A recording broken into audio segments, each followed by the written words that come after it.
आज की डेट में कम्युनिकेशन करना कितना आसान है। व्हाट्सएप है और भी बहुत सारे टूल्स हैं। इंस्टेंट मैसेजिंग हो जाती है। एक टाइम था लेटर्स लिखा करते थे, खत लिखते थे, खत के जवाब का इंतजार होता था। और हमारे एक महान राइटर सैमुअल रिचर्डसन ऐसे रहे हैं जिन्होंने इन्हीं खतों को, इन्हीं राइटिंग्स को, इसी कम्युनिकेशन को नोवेल में कन्वर्ट कर दिया। सैमुअल रिचर्डसन की बात हम करेंगे और किस तरीके से एक बहुत ही न्यू इंटरेस्टिंग नॉवेल फॉर्म उन्होंने प्रोवाइड किया पूरी दुनिया को, इस बारे में भी बात करेंगे।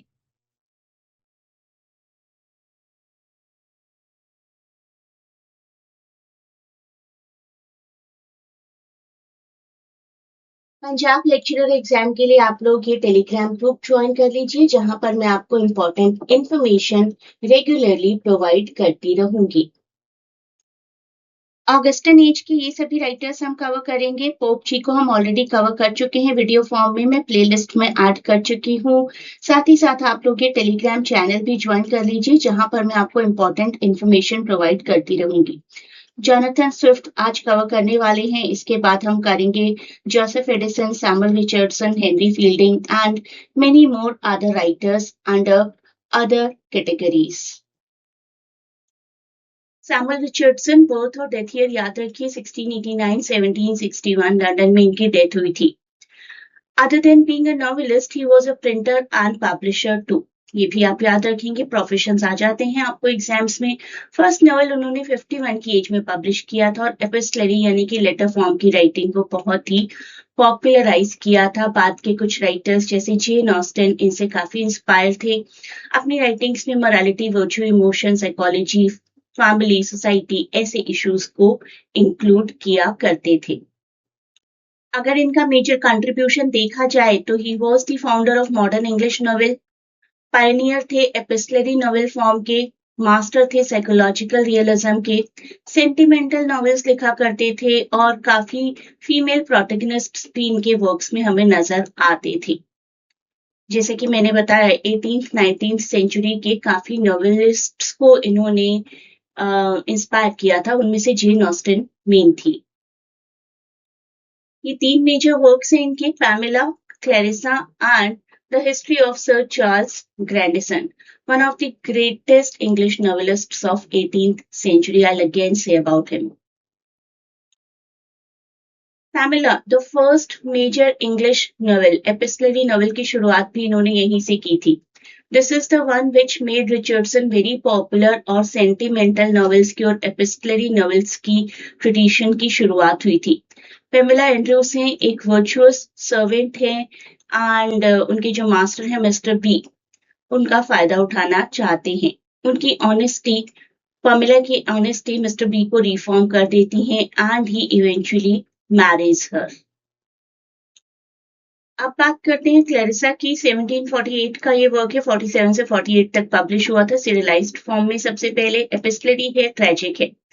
क्लैरिसा एपोनिमस कैरेक्टर है।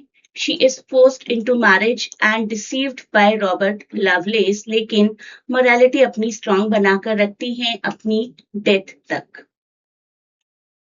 रिचर्डसन का final novel the history of sir Charles Grandison एक बहुत ही मॉरल हीरो को प्रेजेंट करता है। सर चार्ल्स ग्रैंडिसन एपोनिमस है, ये वर्क भी एपोनिमस क्या होता है उसकी भी मैं बात करूंगी।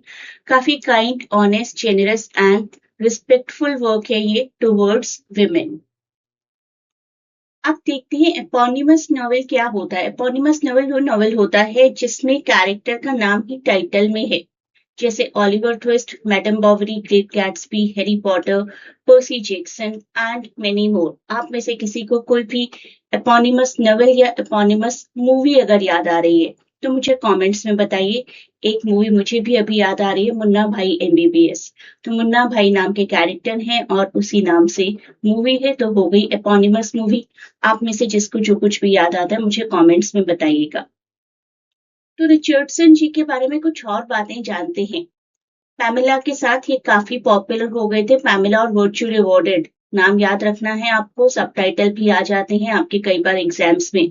बहुत ही सिंपल और नेचुरल वे में लिखा करते थे और उन्होंने खुद बोला कि this is a new species of writing की क्वेश्चन भी उनके बारे में आ चुका है। उन्होंने नोवेल फॉर्म के बारे में क्या बोला। तो it could introduce a new species of writing different from the exaggerated romance tradition. Through this realistic style, उनको उम्मीद थी कि वो young readers को religion, virtue और moral conduct के लिए guide कर पाएंगे. हमारी ये किताब prohibited books की कैटेगरी में भी आती है. प्रोहिबिटेड बुक्स का इंडेक्स 1559 में पब्लिश होना शुरू हुआ था बाय पोप पॉल IV और इस लिस्ट का एम था बिलीवर्स के फेथ को प्रोटेक्ट करना, लेकिन पॉल VI ने 1966 में इस लिस्ट को अबॉलिश कर दिया था. इंडेक्स लिबरम प्रोहिबिटोरियम ये बोला जाता था. It was a catalogue of texts forbidden by the Roman Catholic church. कहीं ना कहीं अगर थियोलॉजी के रिलीजन के अगेंस्ट जाती है कोई किताब तो उसको मॉरल करप्शन का चार्ज लगाकर प्रोहिबिट कर दिया जाता था. And as I told you, इसको इंस्टीट्यूट किया गया था 1559 में. तो ये क्वेश्चन भी आपको आ चुका है कि पैमेला किस कैटेगरी में आती है, पैमेला को किस तरीके से प्रोहिबिट किया गया था, कौन से ऑर्गेनाइजेशन ने किया है, ऐसा क्वेश्चन आपको आ चुका है. इन क्वेश्चंस के आंसर्स भी मुझे कमेंट्स में बताएं. Which literary format is Samuel Richardson best known for perfecting? Stream of consciousness, epistolary, gothic और पिकरेस्क? कौन सी नॉवेल का टाइटल है, सब टाइटल है virtue rewarded? Clarissa, sir Charles Grandison, Pamela और Joseph Andrews? In Pamela, what is the full name of the young maid servant who is the protagonist? Clarissa Harlowe, Pamela Andrews, Anna Hathaway और Pamela Jones?